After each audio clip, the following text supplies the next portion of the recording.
Coucou tout le monde, c'est Adélaïde, bienvenue sur ma chaîne L'amour des mots. Chaque année, entre août et novembre, plus de 600 nouveaux romans sont publiés. On appelle ce phénomène la rentrée littéraire. Mais la question est, comment en tant que lecteur peut-on s'y retrouver avec autant de nouvelles parutions? Personnellement, je m'accompagne de mon magazine Lire qui me donne déjà quelques idées sur la rentrée littéraire. Je regarde également les avis de ceux qui ont lu les romans en avant-première. J'imagine que je fais aussi un peu comme vous, je vais aller flâner en librairie ou à la Fnac à la recherche du roman qui me fera débuter l'année de la plus belle des manières. J'ai donc décidé de vous présenter aujourd'hui mes 3 coups de cœur de la rentrée littéraire 2017. C'est un choix subjectif et très personnel, alors j'espère que ma sélection vous plaira et qu'elle vous donnera envie de les découvrir à votre tour, même s'ils ne font pas forcément partie de votre genre de prédilection.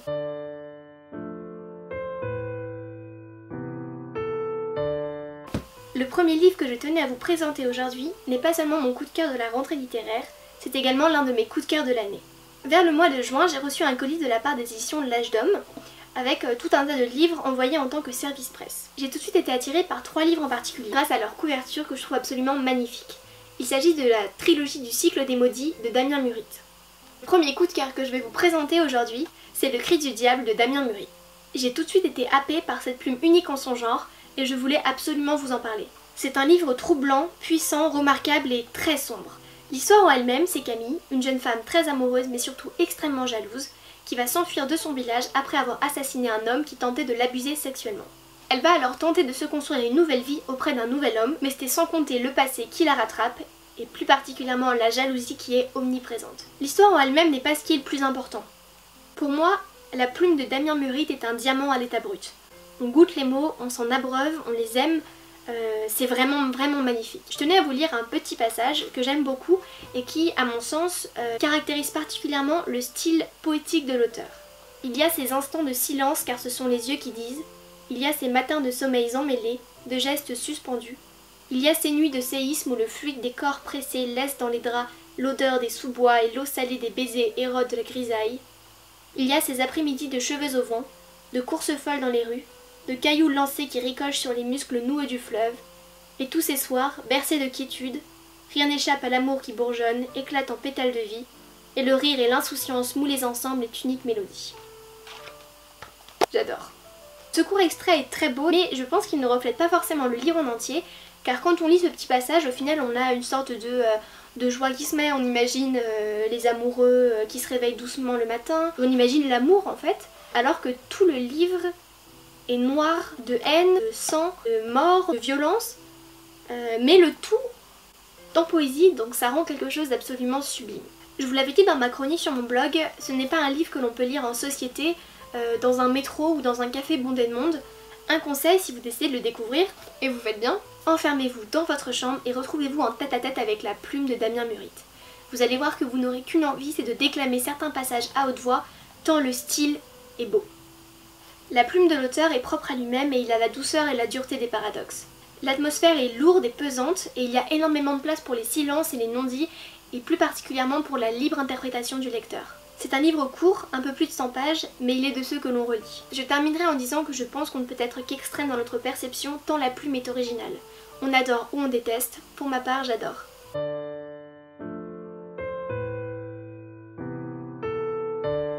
Mon deuxième coup de cœur de la rentrée littéraire, c'est Un certain Monsieur Piquelny de François-Henri Désérable.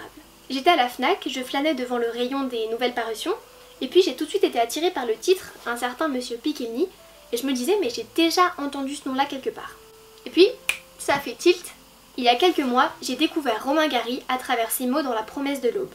On suivait l'autobiographie du jeune Roman à travers sa relation presque malsaine avec sa mère, surprotectrice et aimante à l'excès, qui lui vouait une adoration sans borne. Je vous l'avais dit, ça avait été une véritable révélation pour moi, j'avais adoré. J'ai vérifié sur la 4e de couverture pour être sûre que mon intuition était la bonne, et puis je l'ai acheté. Je l'ai commencé et terminé dans la même journée, j'ai passé un excellent moment de lecture. Pour vous rappeler un peu le contexte, dans le chapitre 7 de La promesse de l'aube de Romain Gary, le jeune Roman rencontre son voisin, Monsieur Piquelny, qui va lui dire ces quelques mots qui va faire partie intégrante de l'histoire. Eh bien, quand tu rencontreras de grands personnages, des hommes importants, promets-moi de leur dire au numéro 16 de la rue Grandet-Poulenca, à Villeneuve, habitait Monsieur Piquelny.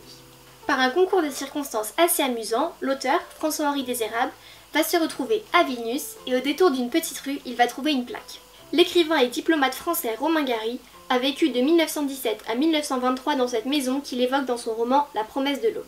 Sa mémoire réagit au quart de tour et il se rappelle sa lecture du lycée qui l'avait fasciné. Il décide alors de se lancer à la recherche de ce fameux Monsieur Pickney, tout en sachant qu'il ne connaît que son nom et que sa modeste biographie ne tient qu'entre 3 pages de La promesse de l'aube de Romain Gary. Entre hypothèses, recherches et archives, François-Henri Désérable retrace le portrait de cet homme qui ressemblait à une souris triste. Avec un humour parfois caustique et une plume fluide et très agréable, il m'a fait rire à de nombreuses reprises. À un moment du livre, l'auteur nous raconte une anecdote passée et il explique qu'il était en lice pour gagner un prix littéraire avec 2 de ses amis et juste avant le résultat de ce prix littéraire, les 3 se sont mis d'accord pour que le gagnant reverse une partie des gains aux 2 autres. C'est François-Henri Désérable qui a gagné.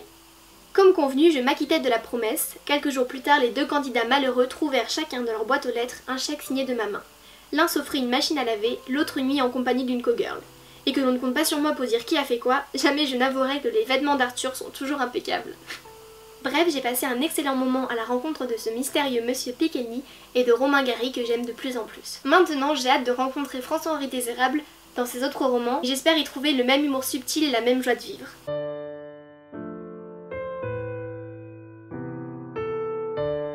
Mon 3e coup de cœur de la rentrée littéraire 2017, c'est la biographie de Célestin Freinet, un pédagogue français qui a œuvré pendant les 2 Premières Guerres mondiales.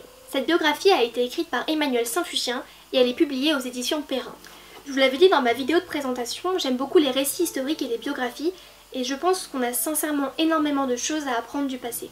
C'est un livre que j'avais reçu en service presse de la part des éditions Perrin, dont la ligne éditoriale attire les esprits curieux et les amateurs d'histoire. Célestin Freinet est né 20 ans après Maria Montessori, que l'on connaît pour l'invention d'une pédagogie alternative. C'est une période de l'histoire où certaines personnes vont s'autoriser et être autorisées par l'institution qu'est l'éducation nationale à repenser, à réinventer la manière d'enseigner. Célestin Freinet a la particularité d'être traité dans cet ouvrage sous un angle nouveau.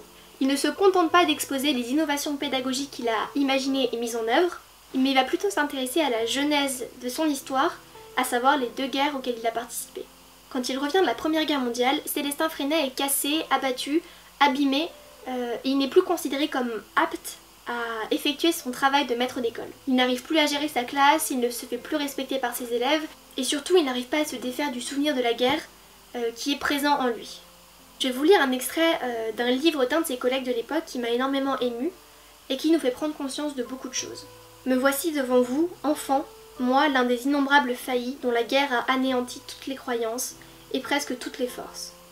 Me voici devant vous et je sens combien vous êtes plus vivant et plus relié à l'existence que moi. Me voici devant vous, moi qui dois vous conduire et vous enseigner, mais que dois-je donc vous apprendre? Et que puis-je vous apprendre du reste? Vais-je vous expliquer comment on amorce une grenade et comment on la jette sur des êtres humains?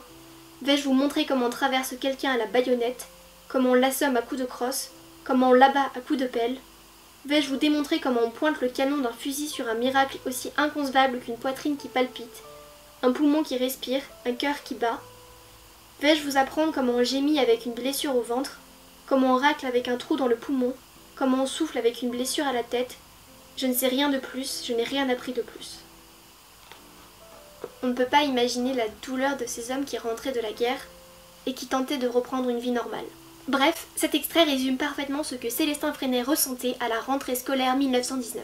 Il faut savoir que Célestin Freinet est un communiste et qu'il partage les valeurs marxistes et léninistes, notamment tout ce qui touche à la communauté et à l'autorité. Pour vous donner un exemple, il a enlevé l'estrade de sa classe car il considérait que la notion d'autorité devait être supprimée et que le maître n'était là uniquement pour transmettre et pas pour servir de dirigeant. Un autre fait qui le caractérise, il a installé au centre de sa classe une presse d'imprimerie pour que ses élèves construisent eux-mêmes leur propre livre de vie. Du jamais vu. Bref, c'était une lecture passionnante, une de celles que j'aime car elle m'a fait réfléchir sur un sujet qui m'intéresse beaucoup, et surtout, j'ai appris énormément de choses. Si la pédagogie alternative est un sujet qui vous intéresse, je vous conseille vivement de découvrir la biographie de Célestin Freinet, car elle vous montrera les fondements d'une manière d'enseigner différente, mais dont les valeurs sont pourtant extrêmement actuelles.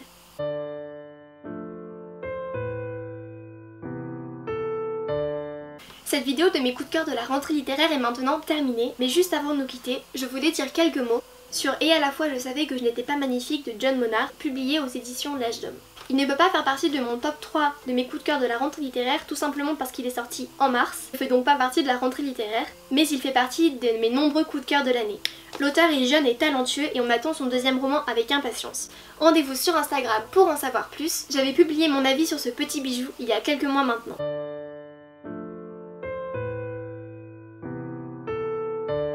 J'espère que cette vidéo vous a plu. J'ai essayé de mettre en pratique les conseils que vous m'aviez donnés après ma première vidéo. J'ai notamment essayé de parler un petit peu moins vite. N'hésitez pas à me dire en commentaire si l'un des livres que j'ai présentés vous intéresse. Et surtout, dites-moi quels sont vos coups de cœur de la rentrée littéraire 2017. A bientôt!